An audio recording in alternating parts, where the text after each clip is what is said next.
Plus two के बाद student सबसे ज़्यादा किस तरह के कन्फ्यूजन फेस करते हैं। की नौकरी लग जाओ लेकिन सरकारी नौकरी होनी चाहिए, तो ये ट्रेंड इस चलता पे है। मेरे को वो बात याद आ गई। अपनी 9th 10th में ही ये तय कर ले कि उसको 11वीं 12वीं कक्षा में कौन से स्ट्रीम में कौन से सब्जेक्ट्स के साथ जाना है। उसके नीचे आ जाएगा नॉन मेडिकल से जो बच्चा पढ़ रहा है, और उससे नीचे की कॉमर्स में जो बच्चा पढ़ रहा है, और उससे नीचे जो आर्ट्स में यानी है। कि जो ह्यूमैनिटीज के या सोशल साइंसेज के Social सब्जेक्ट्स sciences के साथ जो बच्चा पढ़ रहा है, तो हमें उससे मैथ करवाना ही क्यों है कि वो जब म्यूजिक के लिए बना है। तो एक चीज़ और बताना चाहूँगा, एक DMIT टेस्ट होता है। नमस्कार साथियों, आपने मेरा पिछला पॉडकास्ट देखा जो कि कुरुक्षेत्र यूनिवर्सिटी पे था। आपने बहुत बढ़िया उसका रिव्यू दिया मेरे को। और आज मेरे साथ यशपाल जी हैं, जियोलॉजी डिपार्टमेंट में असिस्टेंट प्रोफेसर हैं ये, और कुरुक्षेत्र यूनिवर्सिटी से ही हैं ये भी, वहीं असिस्टेंट प्रोफेसर हैं। और आज ये मेरे साथ जुड़े हुए हैं। पिछले जो पॉडकास्ट हुआ हमारे पास, उससे कुछ मैसेजेस आए कि स्टूडेंट को प्लस टू के बाद सर वो कंफ्यूज रहते हैं कि भाई हम कैसे स्ट्रीम सेलेक्ट करें, जी कैसे, क्योंकि गाइडेंस नहीं मिलती उनको प्रॉपर। बिल्कुल कौन ठीक कह रहे सा, हैं। या फिर 10th के बाद भी बच्चों के कुछ आए हैं हमारे पास कि वो कैसे कौन सी स्ट्रीम में जाएं, मेडिकल नॉन मेडिकल।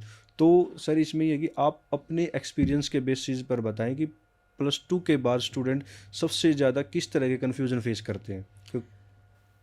देखिए चंचल जी, विद्यार्थियों को बहुत सारे डाउट्स रहते हैं कि हम प्लस टू के बाद क्या स्ट्रीम, मतलब कौन से कोर्स को चूज़ करें, चूज करें। कि क्या हम ट्रेडिशनल कोर्स में जाएं या फिर हम प्रोफेशनल कोर्स में किसी में जाएं। और हालांकि मुझे जो लगता है, उस बात की जो शुरुआत है कन्फ्यूज़न की, वो बच्चों की शुरुआत हो जाती है 10वीं में ही। 10वीं में। क्योंकि बच्चा यदि 10वीं में अपना माइंड मेकअप नहीं कर पाता, उसको ये बात नहीं मालूम है कि मुझे अपने 11वीं कक्षा में जा कर के कौन सी स्ट्रीम चूज़ करनी चाहिए। बिल्कुल सर। यदि उसने वहाँ पे गलती कर दी है स्ट्रीम चूज़ करने में, तो डेफिनेटली बच्चा प्लस टू के बाद भी मुझे क्या करना है इसमें कंफ्यूज कंफ्यूज रहेगा। रहता है सर। तो यदि काफी। बच्चा ठीक ढंग से अपनी 9th 10th में ही ये तय कर ले कर कि लेगा। उसको 11वीं 12वीं कक्षा में कौन से स्ट्रीम में कौन से सब्जेक्ट्स के साथ जाना है, हाँ जी। तो फिर मुझे नहीं लगता कि बच्चे को 12वीं के बाद क्या तय करना है उसमें ज़्यादा बिल्कुल सर। कन्फ्यूज़न होगी, उसको प्रॉब्लम आएगी। इसमें मैं एक और बात ऐड करना चाहूँगा सर। जैसा आपने बोला कि जी 9th 10th में ही अगर वो कर लें, जी कई बार देखने को ये मिलता है कि 11th के बाद भी बच्चे अपनी स्ट्रीम चेंज कर रहे होते हैं, हाँ, डेफिनेटली। मेडिकल या नॉन मेडिकल से कॉमर्स या यस, कॉमर्स से आर्ट। बिल्कुल ये भी बिल्कुल सर। बिल्कुल ऐसा होता है। और क्योंकि मैं तो शिक्षा के क्षेत्र से जुड़ा हाँ हुआ जी हूँ और बिल्कुल बहुत सर। लंबे टाइम से जुड़ा हुआ हूँ। बिल्कुल सर। इवन कि मैं आपको सच्चाई बताऊं तो जब मैं अपने स्कूलिंग में था, स्कूल में पढ़ रहा था, ओके सर। तब भी मैं अपने से छोटी क्लासेस के बच्चों को ओके, ट्यूशन दे रहा होता था, ठीक पढ़ा है, रहा ओके होता सर। था। तो मतलब आपका एक्सपीरियंस आज बच्चों के बहुत काम आने वाला है सर, देखो। शायद हाँ जी। मुझे लगता है कि अच्छा, आना तो चाहिए। सर अगला जो सवाल है मेरा वो है, मार्क्स और एंट्रेंस एग्जाम का प्रेशर स्टूडेंट की मेंटल हेल्थ पर इम्पैक्ट कैसे डालता है। देखिए, बच्चों के ऊपर जो एक प्रेशर बना रहता है समाज का, हाँ जी सर। कि आपको अपने आप को समाज में साबित करना है, हम्म। उसी का रिफ्लेक्शन दिखता है बच्चों की पढ़ाई में। पढ़ाई में। और वो पढ़ाई में क्या दिखता है, क्योंकि हालांकि इस विषय में हम लोग कल भी कहीं जा रहे थे, तो जाते हुए कहीं रास्ते में कार में ही जाते हुए, मतलब हम हाँ डिस्कस जी। कर रहे थे, ठीक जो है आपने सर। सवाल पूछा है कि बच्चों के ऊपर प्रेशर रहता है हाँ एंट्रेंस जी सर। एग्ज़ाम्स का। वो क्यों है? जैसे कि मान लीजिए किसी बच्चे को आफ्टर 10+2, जिसने नॉन मेडिकल लिया है 10+2 में, हम्म। तो उसके ऊपर प्रेशर रहेगा कि वो जेई क्वालिफाई करे, हम्म। वो आईआईटी में दाखिला ले या एनआईटीज़ में दाखिला ले या किसी बड़े इंस्टीट्यूट में दाखिला ले, ठीक है सर। है ना। या जो बच्चा मेडिकल साइंसेज से पढ़ रहा है, तो वो बिल्कुल। उसके ऊपर प्रेशर रहता है कि वो नीट क्वालिफाई करे। हम्म। ये जो कोटा में आप भीड़ देखते हैं, भीड़ या देखते हैं। बड़े शहरों में जो आप बिल्कुल सर। कोचिंग सेंटर्स के यहाँ हाँ भीड़ जी। देखते हैं, वो इसी का नतीजा है। Okay sir. और मैं अभी और बता सकता हूँ इस बात में कि ये ऐसा है क्यों। हाँ जी सर। मुझे लगता है कि मुझे इस बात का भी जवाब जवाब दे देना देना बिल्कुल चाहिए बिल्कुल। कि ऐसा क्यों है। ऐसा इसलिए है क्योंकि समाज में जो पेरेंट्स बच्चों के ऊपर प्रेशर डाल रहे हैं हाँ जी एग्ज़ाम सर। इस टाइप के कॉम्पिटिटिव एग्ज़ाम्स में बैठने के लिए और फिर उसको क्वालिफ़ाई करने के लिए, हुँ। क्योंकि उनके ऊपर भी कहीं न कहीं समाज का प्रेशर है। हाँ जी, वो क्या बिल्कुल। प्रेशर है कि फलाँ के बच्चे ने तो देखो एग्ज़ाम हाँ क्वालिफ़ाई जी, कर लिया है हाँ और जी, उसका बेटा रह गया। हाँ जी सर। तो इस वजह से पेरेंट्स भी अपने मैं बच्चों के ऊपर मैं इ प्रेशर मैं डालते इसी हैं। सवाल पे आने वाला था। आपने समाज शब्द का इस्तेमाल किया है जी, सर। जी, जी, जी, आप प्लीज़ शायद इस पूछिए। क्वेश्चन से बचना चाहेंगे, लेकिन मेरा क्वेश्चन ये है कि समाज, मेरे को लगता है कहीं न कहीं माता-पिता तो फिर भी साथ दे देते हैं, लेकिन समाज और रिश्तेदार, जी। वो क्या प्रेशर डालते हैं? मेरे को ये भी बताइए आप। देखिए, समाज जो है हमारा, मुझे लगता है, जो दिशा थी हमारी एक्चुअल में, जिस दिशा में समाज को जाना चाहिए हाँ था, जी सर। उस दिशा से भटक रहा है, पहली बात तो ये है। ओके। वो क्यों भटक रहा है? क्योंकि हर आदमी को ये लगता है कि यदि मैं ज़्यादा पैसा कमाऊँगा तो मैं कामयाब हूँ। है। और हमने जो समाज को रास्ता दिखाया है पिछले कुछ सालों में, वो यही रास्ता दिखाया है कि जो व्यक्ति अच्छा पैकेज ले रहा है हाँ जी। तो वो ही जो समाज में कामयाब माना जाए। आप आपने ये समाज को आईना दिखाने वाली बात बोल दी है सर। देखिए, जो चीज़ें हैं, रियलिटी है, वो तो हमें बोलनी ही पड़ेगी, कहीं ना कहीं हाँ तो जी। बोलनी पड़ेगी। और आपका ये मंच ऐसा है कि जहाँ पे हमें पूरी तरह से छूट दी जाती है बिल्कुल सर, अपने बिल्कुल देखो। अंदर से हाँ जो भी जी, बात निकले वो हाँ कहने जी, की। हाँ जी, हाँ जी।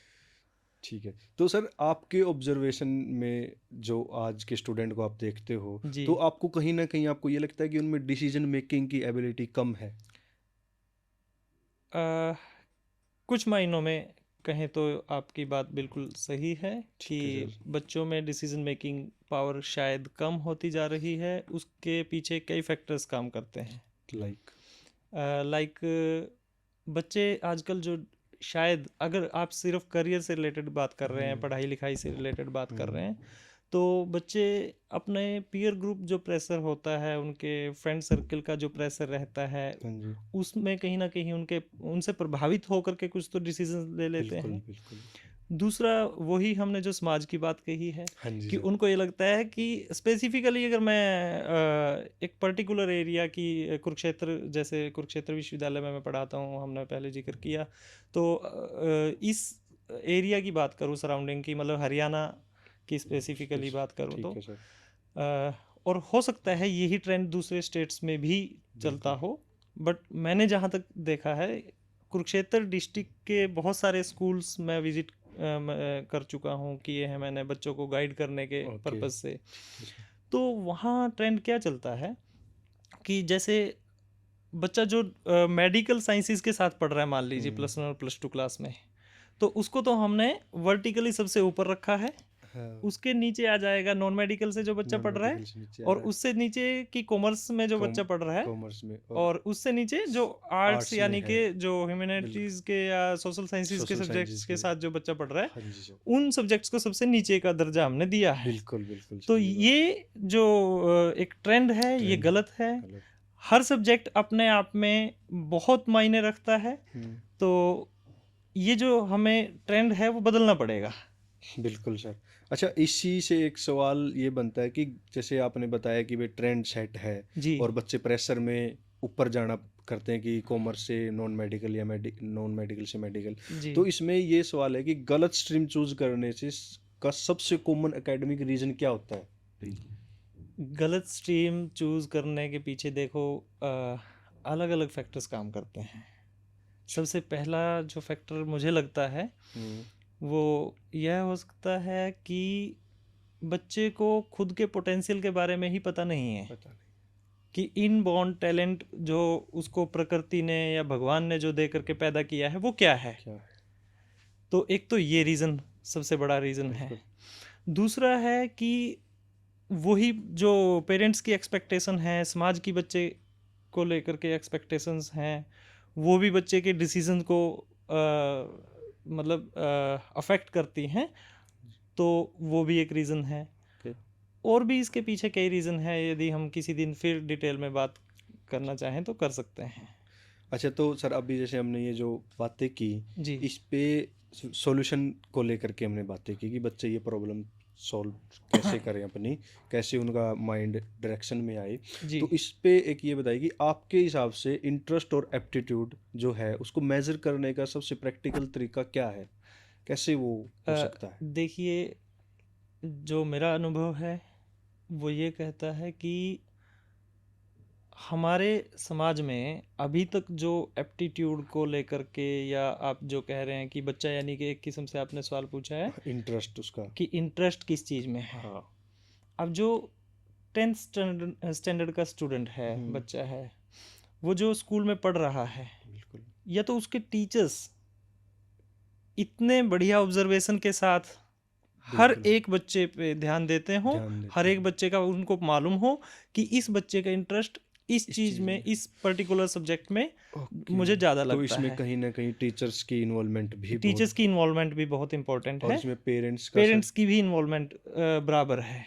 ओके। और इसके साथ-साथ मैं आपको एक चीज़ और बताना चाहूँगा, एक डीएमआईटी टेस्ट होता है, जिससे कि बच्चों के टैलेंट का, इनबॉर्न टैलेंट का, उसकी एबिलिटीज़ का, कि उसके अंदर कौन-कौन सी एबिलिटीज़, या एक गार्डनर साहब की जो हुँ, मल्टीपल इंटेलिजेंसेस की थ्योरी है, कि कौन-कौन सी मल्टीपल इंटेलिजेंसेस बच्चे में हैं और वो ओके। कितने मात्रा में है।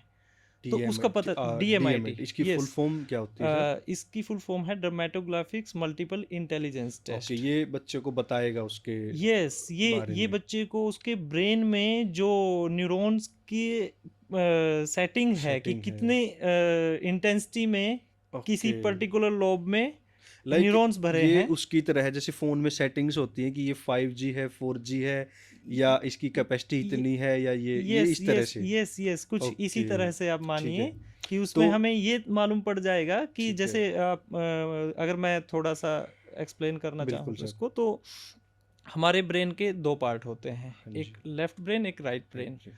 तो हमारा जो लेफ्ट ब्रेन है, राइट ब्रेन है, उनमें फर्दर 5 लोब्स होती 5 हैं। आई लव्स। उन 5 लोब्स में कितने कितने नंबर ऑफ न्यूरॉन्स ओके, भरे हुए हैं, ठीक है, आम भाषा में समझिए कि उसमें कितने न्यूरॉन्स भरे हुए हैं। अब जिस लोब में सबसे ज़्यादा न्यूरॉन्स भरे हुए हैं, ठीक है वो सर। लोब जिस पर्टिकुलर काम से रिलेटेड है, मतलब उस लोब का जो काम है, मान काम है, लीजिए लॉजिकल थिंकिंग करना उसका काम है, ठीक है, तो अगर उसमें नंबर ऑफ न्यूरॉन्स ज़्यादा हैं, ज़्यादा तो और मतलब उस नंबर ऑफ न्यूरॉन ज़्यादा होने से क्या हो जाएगा कि वो बच्चा उस पर्टिकुलर काम में इंटरेस्ट इंटरेस्टेड है। दिखाएगा।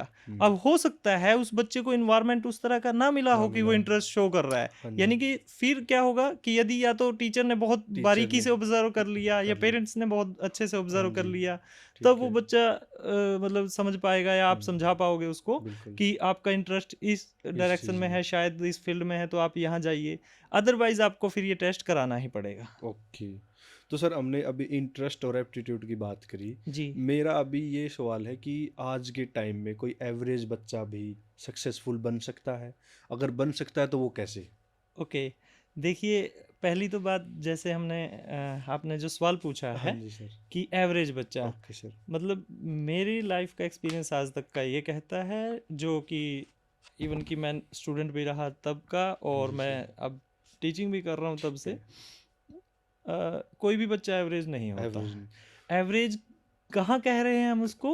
हो सकता एकेडमिक्स है में या हमारे पास, किसी चीज़ में? एक्चुअली हमारे पास 8 मल्टीपल इंटेलिजेंसेस हैं, ओके, तो ठीक। 8 में से किसी एक में वो टॉप में है, अच्छा, और आप शायद उस फैक्टर को पकड़ रहे हैं, उस इंटेलिजेंस को पकड़ रहे हैं जिसमें वो वो एवरेज जैसे है। आपने वो लोब की बात की थी कि यस यस यस। 8 अलग-अलग प्रकार जी के जो जी, तो होते हैं। हमें क्या ठीक करना है, चाहिए, ठीक है, उस एवरेज वाले को नहीं देखना चाहिए, क्योंकि ठीक है। भगवान ने या प्रकृति ने उसको एक हुनर ऐसा दे के पैदा किया है कि जिसमें वो सबसे बेहतर कर सकता है, या दूसरों से कंपेयर ना करें, तो उस बच्चे को ही खुद से देखें, तो हुँ, वो किसी एक सब्जेक्ट में या किसी पर्टिकुलर एक काम के लिए वो बहुत अच्छा कर सकता है। मान लीजिए ओके। कोई बच्चा म्यूजिक में बढ़िया कर सकता है, हुँ, हुँ, लेकिन आप उससे मैथ्स करवाना चाह रहे हैं, तो वो ठीक है। मैथ्स में बच्चा हो सकता है, जो ओ आप सवाल पूछ रहे हैं, कि हाँ वो जी, एवरेज दिखाई दे रहा एवरेज हो, हो। तो हमें उससे मैथ करवाना ही क्यों है, कि वो ओके। जब म्यूजिक के लिए बना है। तो इसमें अभी फिर वो बात पेरेंट्स पे आ जाती है। पेरेंट्स का इन्वॉल्वमेंट कितना होता है करियर में? कहाँ तक होना चाहिए? आप क्या मानते हैं इसके बारे में? या ओके, उनको बिल्कुल छोड़ देना चाहिए, या उसको कितना मतलब इन्वॉल्वमेंट करना चाहिए पेरेंट्स देखिए, को? मुझे लगता है कि जैसे एक दोहा भी बहुत बढ़िया है, वो मैंने बहुत बार सुना है, आपने भी सुना होगा कि गुरु कुम्हार शीश कुंभ गड़ी गड़ी काढ़े खोट, भीतर हाथ सहारे दे बाहरी मारे चोट। ओके। तो पेरेंट्स का रोल उतना ही है। इसको इसको थोड़ा-सा ना, जैसे आपने संस्कृत में बोला, थोड़ा जी। हिंदी में भी बता दीजिए मेरी ऑडियंस, ताकि उसको थोड़ा-सा इसको प्रॉपर, हाँ हाँ ये हाँ मैं इसको हिंदी है। हाँ मैं हाँ, इसको इसको थोड़ा-सा, एक्सप्लेन हाँ, जी एक्सप्लेन कर जी दीजिए। कि जैसे गुरु जो होता है वो एक कुम्हार की तरह होता है। हाँ जी, जैसे अच्छा। कुम्हार क्या करता है कि अपना जो उसका घड़ा होता है उसको गढ़ने के लिए हाँ जी, हाँ जी। अंदर हाथ डाले रखता है, हाँ जी, बिल्कुल। और बाहर से वो चोट चोट मारता है मारता है। घड़े पे। हाँ जी, तो बिल्कुल। वो उसको टूटने भी नहीं देता और चोट और भी मारता चोट रहता भी है। मारता है। तो वही काम एक गुरु का होता है और वही काम पेरेंट्स का भी है। मतलब हम मानते हैं ना कि हाँ जी। सबसे पहला गुरु जो है बच्चे का वो कौन है, उसकी माँ है। हाँ, माँ है, वो तो गुरु पहली वही अब है। अब अकेले माँ ही क्यों है, जब हाँ घर जी, में माँ और बाप दोनों हैं तो दोनों हैं, दोनों हैं। दोनों और हैं। इवन कि मैं तो ये मानता हूँ कि उसकी फैमिली में जो भी उससे बच्चे से बड़े हैं बिल्कुल, वो सब उसके गुरु का रोल प्ले कर सकते हैं। उसके दादा दादी या उसके चाचा चाची घर में जो भी उसके हैं तो वो रोल प्ले करेंगे, और सबको इन्वॉल्वमेंट देनी चाहिए। लेकिन बिल्कुल। बच्चे को बिल्कुल फ्री छोड़ दिया, ये भी एक गलत चीज़ है। अच्छा सर। क्यों? क्योंकि मान लीजिए आपने तो बच्चे को फ्री छोड़ दिया, अब हुँ। बच्चा कहाँ से इन्फ्लुएंस होकर के किसी सब्जेक्ट को चूज कर लेगा। हाँ मान जी लीजिए सर। सपोज करो, अभी मेरे से किसी पेरेंट्स की बात हो रही थी कुछ दिन पहले। ओके, तो उस बच्ची की मदर ने कहा कि सर हमने तो इस बच्ची को बिल्कुल फ्री छोड़ा हुआ था, मतलब अच्छा, ये अपने इंडिपेंडेंट थी अपना सब्जेक्ट इंडिपेंडेंट चूज करने के चूज़ लिए। करने के और लिए, उस बच्ची ने सब्जेक्ट क्या लिया है +1 क्लास में, नॉन मेडिकल, नॉन मतलब मेडिकल। मैथ्स उसने लिया। और ओके, मैथ्स वो बच्ची नहीं पढ़ पा रही है, ओके, क्योंकि फिर उन्होंने डीएमआईटी टेस्ट कराया बड़ा टैलेंट से। तो ठीक है सर। उस टेस्ट से भी हमें मालूम पड़ा कि उस बच्ची को शायद मैथ नहीं लेना चाहिए था, क्योंकि उसके पास किसी और पर्टिकुलर काम में काबिलियत ज़्यादा है। ज़्यादा है। उसको छोड़ करके उस बच्ची ने मैथ लिया। तो वो ओके, मैथ नहीं अच्छे से कर पाएगी, क्योंकि उसमें लॉजिकल जो रीजनिंग और लॉजिकल वाला जो पोर्शन था हाँ जी वो सर। एवरेज जोन में है, जैसा आप बोल रहे थे। ओके, ठीक है। अब उसने इंडिपेंडेंटली डिसीजन तो ले लिया बच्चे ने। अच्छा सर, यहाँ मैं ये एक बात और जी कहना जी जी, चाहूँगा कि पूछिए। पेरेंट्स की एक्सपेक्टेशंस ज़्यादा बच्चे से होती है, या बच्चे की क्लैरिटी कम होने के कारण वो गलत फील्ड चूज़ कर लेता है? ये क्या मतलब, पेरेंट्स की एक्सपेक्टेशन एक्सपेक्टेशंस बच्चे से बच्चे से। ज़्यादा होती है, या बच्चे की अपनी क्लैरिटी कम होती है कि वो पेरेंट्स ओके, के उसमें, कि उस चीज़ की वजह से हाँ, बच्चा क्या क्या वो कर पाता है गलत गलत गलत? डिसीजन ले लेता है करियर को लेकर के, करियर ये को आप ले, पूछना हाँ चाह रहे जी, हाँ जी, हैं। हाँ जी। देखिए उसमें क्या है कि इसमें भी फिर डिफरेंट चीज़ें होती हैं कि हुँ, जैसे कोई बच्चा अपने पेरेंट्स से प्रभावित होकर, इन्फ्लुएंस होकर, या कहीं बाहर से प्रभावित होकर के डिसीजन लेगा, हुँ, या खुद का उसका डिसीजन रहेगा वो, ठीक है, ये उसकी पर्सनैलिटी पे डिपेंड करता है। ठीक है। और मैं आपको बताऊं कि दो तरह की पर्सनैलिटी होती है हमारी, हुँ, एक प्राइमरी पर्सनैलिटी, एक सेकेंडरी सेकेंडरी पर्सनैलिटी। पेनल्टी, और फिर उस पर्सनैलिटीज़ के टाइप हैं, ओके, 4 टाइप की पर्सनैलिटीज़ होती हैं। ठीक है, मतलब जैसे कि आपकी या मेरी हो सकता है दो पर्सनैलिटी, जो प्राइमरी और सेकेंडरी पर्सनैलिटी हैं वो दोनों अलग अलग हो सकती हैं, ओके, या फिर वो दोनों पर्सनैलिटी हमारी सेम टाइप की भी हो सकती है। शिम जैसे डव पर्सनैलिटी होती डव, है ना।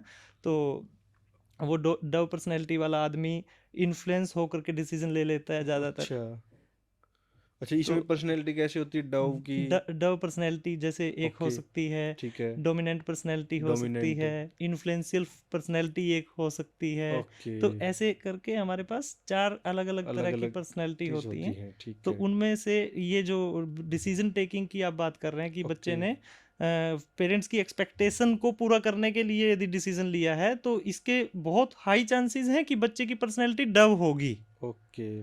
तो मतलब ये आप मेरे को ये बताइए कि सोशल कंपैरिजन कितना मतलब सही है एक बच्चे के लिए? जैसे पेरेंट्स आजकल, आप समाज की आपने बात की थी, समाज में एक दूसरे से कंपैरिजन बड़ा होता है कि उसका बच्चा, फलाने का देखिए मैं बच्चा ये कर इससे रहा है। बिल्कुल इस चीज़ को नकारना चाहूँगा ठीक कि है, सोशल कंपैरिजन नहीं करना चाहिए, बिल्कुल भी नहीं करना चाहिए। मतलब मैं इस ओके, बात से बिल्कुल सहमत नहीं हूँ कि ठीक है, हम किसी एक बच्चे का दूसरे बच्चे के साथ कंपेयर कंपैरिजन क्योंकि करें। आपने बताया कि अलग-अलग 8 लोब्स हैं, 8 पर्सनैलिटीज़ हैं 10 उनकी, लोब्स हैं और 10 लोब्स। 8 टाइप की इंटेलिजेंसीज 8 हैं। टाइप की इंटेलिजेंसी सबकी अपनी-अपनी है, जिसमें बच्चा किसी में एवरेज बिल्कुल, और किसी बिल्कुल। में बेस्ट। देखिए, मान लीजिए अगर आप एक मछली को ये कह रहे हैं ना कि आप पेड़ पे चढ़ जाओ, तो वो पेड़ नहीं पे चढ़ नहीं पाएगी। चढ़ पाएगी। एक बंदर को आप कह रहे हैं कि तैर के दिखाओ, तो वो नहीं तैर पाएगा। ओके, ठीक है। हर इंसान की एक अपनी काबिलियत है, ओके, अपना वो हुनर लेकर के पैदा हुआ है, ओके, अपना कुछ स्पेशल करने के लिए पैदा हुआ, मैं ठीक तो ये है। कहूँगा। तो वो स्पेशल क्या है, ये हमें जानना तो पड़ेगा। अभी जैसे हुनर की बात आ गई, तो जी, हुनर पे हम एक बात कर लेते हैं जी, कि आज के टाइम पे जो न्यू एज कैरियर है, डिजिटली जो कैरियर जो जी, चेंज आपको देखने को मिला जी, है, जी, जी, और जो डिग्री बेस हमारा ट्रेडिशनल चल रहा है, जी। उसको आप कैसे देखते हैं कि ये मतलब कौन से वाला ठीक है? कैसे कौन-सा कैसे करे बच्चा? देखिए, क्या एक करे? तो मुझे जो लगता है ना कि हमारा समाज भेड़-चाल ज़्यादा चलता है। हाँ, कि ये एक समय आया था, एक दौर आया था कि जब हर कोई बीटेक करना चाहता था। ये आप 2011-12 क्या? मैं तकरीबन 2006 से लेकर के 2013-14 तक की बात कर रहा हूँ, हाँ, ये मान बिल्कुल, के आप बिल्कुल। चलें मैं कि मेरा भी है थोड़ा-सा मतलब जी, ध्यान उसमें।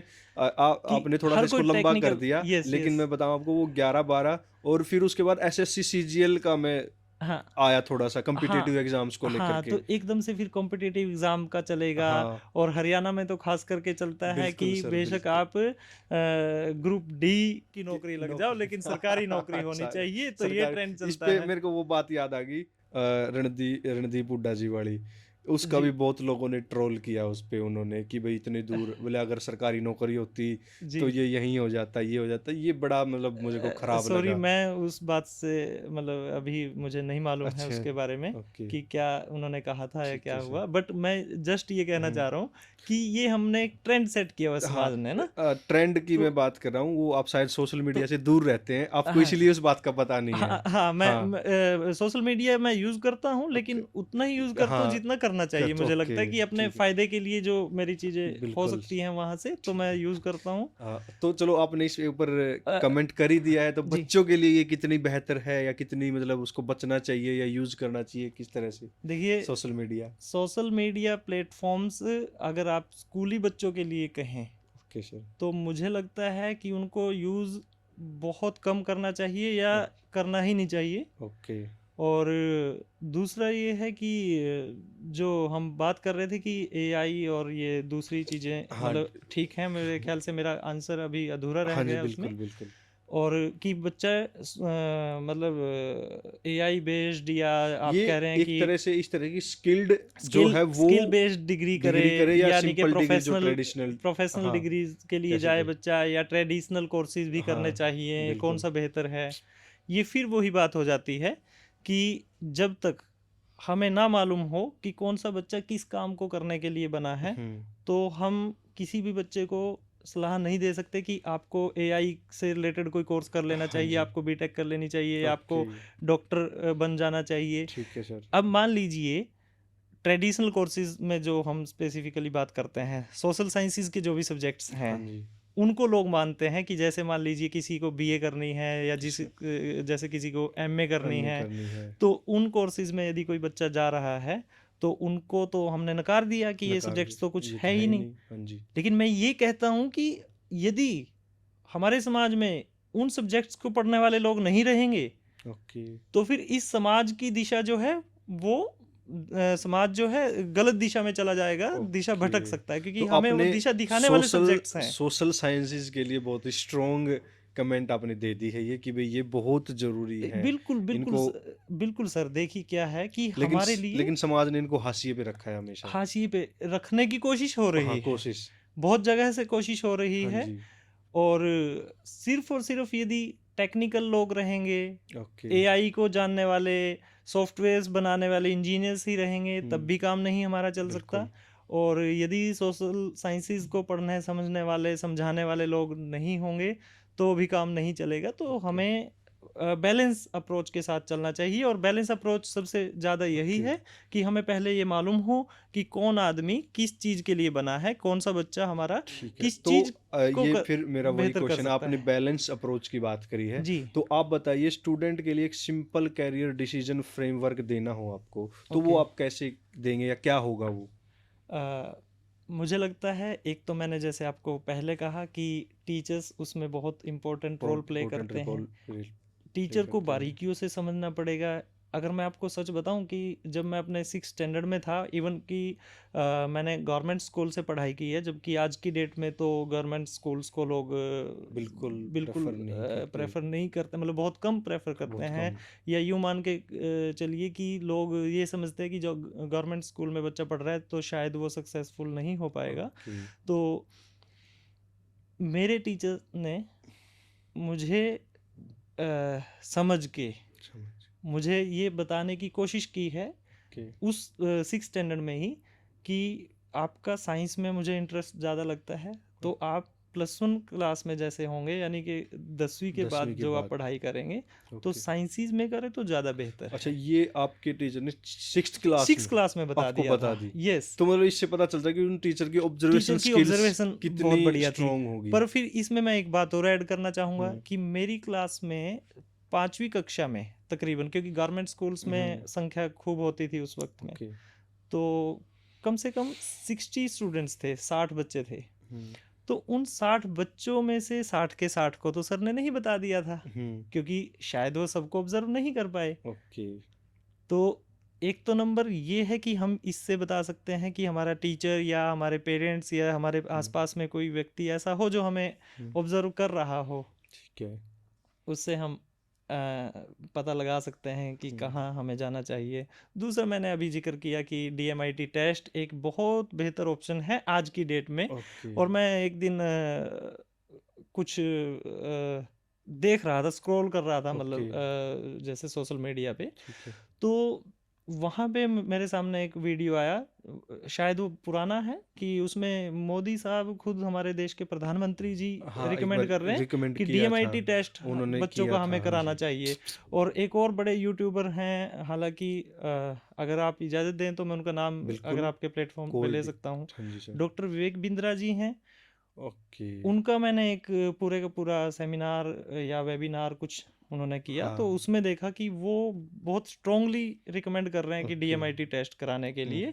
और आजकल जयपुर जैसी या एनसीआर के एरिया में जो मैं लोग हैं, स्कूल्स हैं। मैं इसी क्वेश्चन पे अभी आने वाला था ओके, ओके। कि करियर काउंसलिंग को लेकर के स्कूल और कॉलेजेस को कितना सीरियसनेस होना चाहिए, अ, ये आप बताइए। वो जो बात मैं कंटिन्यू कर दूं, उसी के साथ हाँ, आपके उसी सवाल के का साथ आंसर तभी इसमें मैंने भी ये आ ऐड ऑन जाएगा। किया इसमें। कि जैसे मैं कह रहा हूँ कि जो जयपुर जैसे हाँ सिटीज़ जी, हैं, या दिल्ली या दिल्ली एंड एनसीआर का जो ओके, एरिया है, वहाँ पे जो स्कूल्स हैं, ओके, या और बड़े शहरों में जैसे हुँ, सूरत है या कोई और मतलब शहर है, वहाँ पे स्कूल्स में कई जगह डीएमआईटी टेस्ट करवा करके ही वो बच्चे को क्लास में बिठाते हैं, ताकि उससे उनको एक तो बच्चे का ये पता चल जाए कि उसकी बच्चे की पर्सनैलिटी क्या है।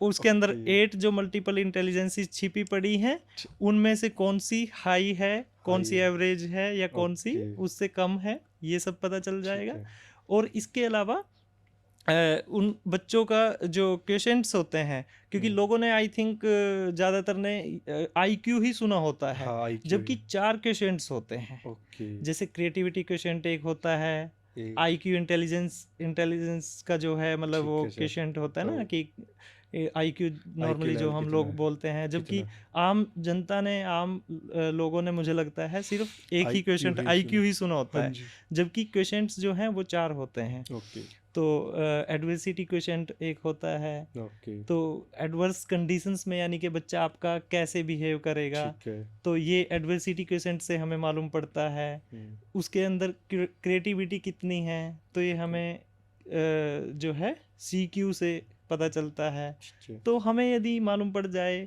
कि बच्चे का क्वेश्चंट कैसा है, और ठीक फिर है, बच्चे का लर्निंग स्टाइल कैसा है। ओके, बहुत सारे पेरेंट्स को, मैं आपके दर्शकों को ये बताना चाहूँगा एक्चुअली कि जो लर्निंग स्टाइल है वो भी एक मैटर करता है कि बच्चा आपका सीख नहीं रहा। सीख नहीं माँ रहा, बाप ये तो देख रहे हैं कि बच्चे को हमारे कुछ आ नहीं रहा, वो आ पढ़ नहीं नहीं पा रहा, रहा है, ठीक है, पर वो क्यों नहीं पढ़ पा रहा है, मतलब ये बात हम जानने की कोशिश नहीं कर रहे हैं। कोशिश नहीं कर रहे। क्योंकि बच्चे के 3 तरह का लर्निंग स्टाइल होता है। हुँ, उसमें क्या है कि बच्चे का एक जैसे लर्निंग स्टाइल है कि बच्चा किसी चीज़ को देख करके सीखेगा, देख उसको कर हम के visual learning style visual learning बोलते हैं। स्टाइल, हाँ जी सर। जैसे एक बच्चा हो सकता है कि वो सुन करके ज़्यादा सीखेगा, तो ओके, उसको ऑडिटरी लर्निंग स्टाइल हम बोलते हैं। एक ठीक, बच्चा है किसी चीज़ को करके सीखेगा, ओके, तो वो काइनेस्थेटिक लर्निंग स्टाइल होता है। ठीक है, तो अब आपके बच्चे का इनमें से कौन सा लर्निंग स्टाइल है, ये तो मुझे लगता है टीचर को भी नहीं पता, पेरेंट्स को तो पता ही नहीं है। आपके इस मंच के माध्यम से मैं दर्शकों को आपके यह भी बताना चाहूँगा कि बताना क्या, मेरी रिक्वेस्ट है एक्चुअली ठीक है कि सर, पेरेंट्स जो इस पॉडकास्ट को आपके देख रहे हैं, उन सबसे मेरी रिक्वेस्ट ये रहेगी कि आप अपने बच्चे को लेकर के सीरियस हो जाइए। हाँ जी, और सीरियस होने का मतलब हरगिज़ नहीं है कि आप पैनिक हो जाइए। ओके, तो हाँ, सीरियस हो कई जाएं, बच्चे किसी पेरेंट्स अच्छे काउंसलर को ढूंढिए हाँ सर, समाज में, और उस काउंसलर से मिलिए, अपने बच्चे के बारे में जानिए, और अपने बच्चे के लर्निंग स्टाइल के बारे में, आपके बच्चे की जो पर्सनैलिटी है उसके बारे में, ओके, मल्टीपल इंटेलिजेंसीज के बारे में डिटेल में जानिए, तभी कोई ओके, डिसीजन लीजिए। ठीक है, और अपने बच्चे को फ्री छोड़िए, लेकिन उतना फ्री मत बिल्कुल छोड़िए कि फ्री वो मत छोड़िए, दूसरे लोगों से इन्फ्लुएंस होकर के इन्फ्लुएंस डिसीजन ले होकर ले। के डिसीजन ले ले, ऐसा फ्री नहीं ठीक छोड़ना है है, हमें। ठीक है। अच्छा मेरा एक ये आखिरी सवाल आपसे ये था जी। कि उन स्टूडेंट्स के लिए आपका एक प्रोफेशनल क्या मैसेज है जो 12th करने के बाद भी डायरेक्शनलेस महसूस कर रहे हैं अपने आप को? देखिए, पहले तो बात यही है कि उन बच्चों ने शायद वो अपना जो हम बात कर रहे थे कि 10th लेवल पे ही डिसीजन गलत लिया है, तभी वो ओके, डायरेक्शनलेस महसूस कर रहे हैं। ठीक है, दूसरा है कि वो फिर स्पेशल किसी काउंसलर से मिलें और जानिए अपने बारे में। सबसे बड़ी बात ये है कि वो अपने बारे में जानिए कि आप किस चीज़ को करने के लिए बने हैं। क्लास ऑनलाइन थी, कुछ अटेंड किया था ऐसा, हुँ, तो उसमें वो कह रहे हैं कि जो बच्चे हैं, हुँ, बच्चे डिसीज़न मतलब किस टाइप से ले लेते हैं। तो ठीक है कि किसी ने बीए करने का डिसीज़न ले लिया, उसका मतलब शायद उनकी बात का अल्टीमेट हुँ, गोल ये था बताने का कि हम कह देते हैं कि मेरा इंटरेस्ट इस चीज़ में है।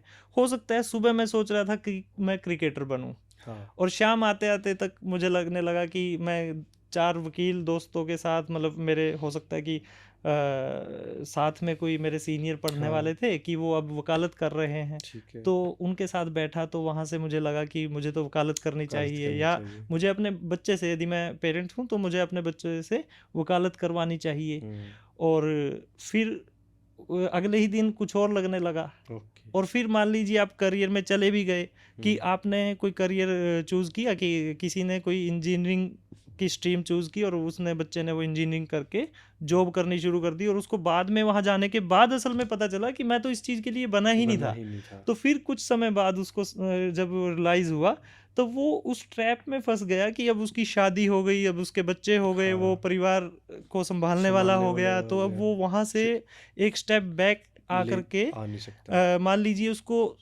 सोशलॉजी सब्जेक्ट से पढ़ाई करनी थी, और हुँ, उसका मन था कि मैं तो सोशल सर्विसेज करूं, हुँ, तो अब वो वापस नहीं जा सकता। नहीं जा सकता, तो कैसे आप डिसीजन लेंगे? मतलब बिल्कुल, अगर आप डिफरेंट डिफरेंट जॉब्स कर करके देखेंगे, हुँ, तो उसमें आपकी उम्र निकल जाएगी, कैसे पता बिल्कुल, चलेगा कि मेरा राइट डिसीजन क्या है? हुँ, तो मुझे अगेन यही फील होता है कि जैसे हालांकि मैं डीएमआईटी टेस्ट को जानता हूँ, हो सकता है इस तरह के कुछ और भी टेस्ट होते हों। चीज़ों तो बच्चे यदि उस टाइप के टेस्ट या कुछ चीज़ें चूज़ करके फिर अपना ओके, कोई करियर चूज़ करे, तो उनको डेफिनेटली हेल्प होगी। ठीक है सर। तो आपका बहुत-बहुत धन्यवाद सर, आपने बहुत अच्छी-अच्छी बातें इसमें बताई और मेरे धन्यवाद को लगा आपका भी। इसमें ये लगा कि जो आपने इसमें समाज को एक आईना दिखाने वाला काम किया है। बीए और एमए के लिए भी आपने बहुत बोल्ड स्टेटमेंट दी। तो उस ज़रूर उन बच्चों का कॉन्फिडेंस इसको देख के बढ़ेगा। तो बहुत-बहुत धन्यवाद आपका सर। धन्यवाद थैंक नैन साहब, आपका भी बहुत बहुत ठीक है शुक्रिया मुझे आपके स्टूडियो में बुलाने के लिए। Thank you, thank you. Sir.